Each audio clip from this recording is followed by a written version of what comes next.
every bondholder. So,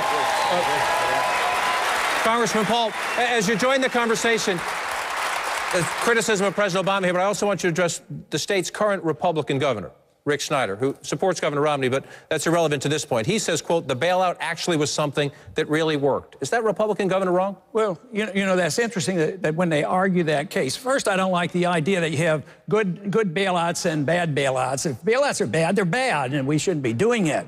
But this argument about maybe one that works, well, now that the bankruptcy or the bailing out of GM worked, I said that's sort of like if a criminal goes out and robs a bank and he's successful, therefore you endorse what he did because he's successful. But you have to rob people. You have to distort the law. The government is supposed to protect contracts. They're not supposed to regulate contracts, and they're not supposed to undermine contracts. And that's what we've been doing. In the housing bubble, we undermine contracts.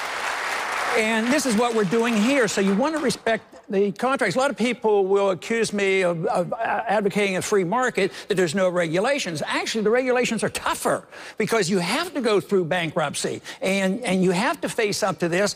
And it isn't like General Motors would be destroyed. Newt made that point there, that there were good parts of General Motors, but politicians can't figure this out. Then they serve the special interest, and then you have labor fighting big business.